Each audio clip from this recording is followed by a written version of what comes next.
Hello students, today I am going to discuss the topic electric current with you. Here you can see this is a river and water is flowing through this river. This flowing water is called water current. यानी river में बहते हुए पानी को flow करते हुए पानी को हम वाटर करंट कहते हैं. Now, if charge flows through a conductor, then that flowing charge is called electric current. यानी किसी भी कंडक्टर के थ्रू अगर चार्ज फ्लो करता है तो उस फ्लो करते हुए चार्ज को, उस बहते हुए चार्ज को हम इलेक्ट्रिक करंट कहते हैं. Now charges can be at rest also. कोई ज़रूरी नहीं कि हमेशा चार्ज मूव ही करता हो, चार्ज रुका हुआ भी हो सकता है. For example, if you rub a comb against your hair, then the charge acquired by the comb is an example of static charge. रुका हुआ charge static charge, because on comb charge is not moving. But at your home charge is flowing through the wires and that flowing charge is called electric current. तो आपके घर में जो wires हैं उनके through charge flow करता है और उस फ्लोइंग चार्ज को हम बोलते हैं electric current. Now here you can see these are two bodies, body A and body B. Both these bodies are charge. इन दोनों बॉडीज को चार्ज किया हुआ है, दोनों के ऊपर चार्ज है. Now V1 is the electric potential for body A and V2 is the electric potential for body B and V1 is greater than V2. This means body A is at higher potential and body B is at lower potential. तो दो bodies हैं, body ए और body B. दोनों bodies के ऊपर charge है. Body ए का electric potential V1 है, बॉडी बी का इलेक्ट्रिक पोटेंशियल V2 है और V1 is greater than V2. यानी V1 की वैल्यू V2 की वैल्यू से ज़्यादा है. तो जब ऐसा होता है तो हम ये कहते हैं कि बॉडी ए हायर पोटेंशियल पे है और बॉडी बी लोअर पोटेंशियल पे है. Now if these two bodies are connected through a wire, अब इन दोनों बॉडीज को हमने एक तार से जोड़ दिया. Now let's see what will happen. Now charge will flow from the body having higher potential to the body having lower potential. तो चार्ज फ्लो करेगा हायर पोटेंशियल बॉडी से लोअर पोटेंशियल बॉडी की तरफ. किसके through? Through this wire. And this flowing charge constitutes electric current. तो जब charge इन दोनों बॉडीज के बीच में फ्लो करेगा इस वायर के थ्रू, तो ये फ्लोइंग चार्ज कहलाएगा electric current. Now this charge will flow till the potential of both these bodies become equal. तो देखिए, जैसे चार्ज फ्लो करेगा एक बॉडी से दूसरी बॉडी की तरफ, तो एक ऐसा टाइम आएगा जब इन दोनों बॉडीज का पोटेंशियल सेम हो जाएगा. और जब ऐसा होगा, जब दोनों बॉडीज का पोटेंशियल सेम हो जाएगा, तो ये चार्ज फ्लो करना बंद कर देगा, मतलब करंट फ्लो करना बंद कर देगा. So, in order to flow current between two bodies, there must be some electric potential difference between them. तो अगर हमको दो बॉडीज के बीच में चार्ज फ्लो करवाना है, करंट फ्लो करवाना है, तो दोनों बॉडीज के बीच में पोटेंशियल डिफरेंस होना जरूरी है. अगर दोनों बॉडीज सेम पोटेंशियल पर होंगी तो करंट फ्लो नहीं करेगा, मतलब चार्ज फ्लो नहीं करेगा. Now inside a wire, this is a wire ना, this wire has got a large number of free electrons. तो हमने कहा कि इस वायर के थ्रू चार्ज फ्लो कर रहा है. तो किस टाइप का चार्ज है वो? नेगेटिव चार्ज, क्योंकि इलेक्ट्रॉन्स हैं वायर के अंदर, बहुत सारे फ्री इलेक्ट्रॉन्स हैं और इलेक्ट्रॉन पे नेगेटिव चार्ज होता है. So we can say that electric current is flow of electric charge. Electric current है क्या? Flow of electric charges. और किस टाइप के चार्जेस?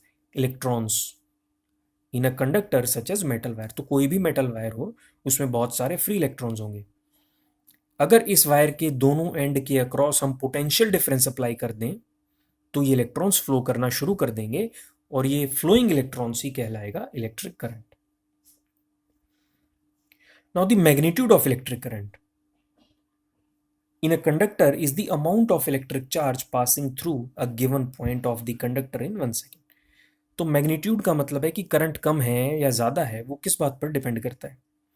वो इस बात पर डिपेंड करता है कि किसी भी गिवन क्रॉस सेक्शन के थ्रू कितना चार्ज पास कर रहा है. Current is denoted by the letter capital आई.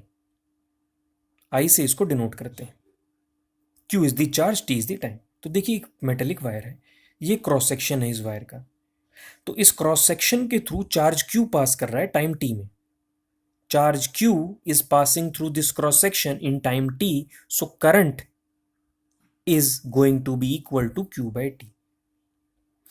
तो देखिए, दोबारा मैं एक्सप्लेन कर देता हूं. इस क्रॉस सेक्शन के थ्रू चार्ज क्यू पास हुआ टाइम टी में. तो कोई आपसे पूछे कि बताओ करंट कितना हुआ, तो आप सीधा कहेंगे current is charge flowing per unit time, Q by T.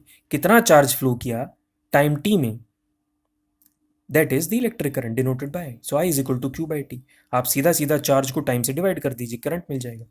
Now greater is the charge, जितना ज्यादा चार्ज होगा greater will be the amount of current, उतना ही ज्यादा करंट होगा।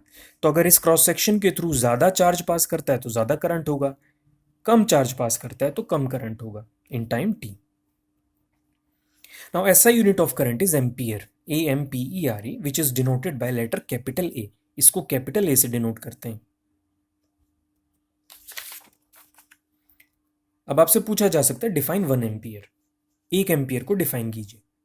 सो when 1 coulomb of charge flows through any cross section of a conductor in 1 second, the electric current flowing through it is called 1 ampere. अब देखिए इसका क्या मतलब, देखिए wire है, दिस इज अ वायर, इस वायर में करंट फ्लो करेगा, मतलब चार्ज फ्लो करेगा। कब फ्लो करेगा, जब दोनों एंड के अक्रॉस पोटेंशियल डिफरेंस अप्लाई कर दें। तो ये जो क्रॉस सेक्शन है इसके थ्रू अगर 1 कूलम चार्ज पास करता है 1 सेकेंड में, तो करंट कहलाएगा 1 ampere. If 1 coulomb charge passes through this cross section in 1 second, then current is said to be 1 ampere. Now 1 ampere is equal to 1 coulomb upon 1 second. Coulomb is denoted by capital C and second by small s, ampere by capital A. Sometimes the smaller unit of current called milliampere is used. आप काफी बार सुनेंगे numericals में milli ampere में दिया हुआ है current, and it is denoted by milli ampere, small m capital A, इसको पढ़ते हैं milli amperes. Now 1 milli ampere is equal to 1 upon 1000 ampere. Now 1 milli ampere is equal to 10 raise to power minus 3 ampere. आप इस value को याद रखें, this value will be used in numericals. So 1 milli ampere is equal to 10 raise to power minus 3। ये 10 raise to power 3 था, ऊपर जाके minus हो गई power, 10 raise to power minus 3। And even smaller unit is micro ampere, mu, this symbol is known as mu a, and it is equal to 10 raised to power minus 6 ampere। ये और भी छोटी value है current की। Now remember both these values because they will be used in numerical।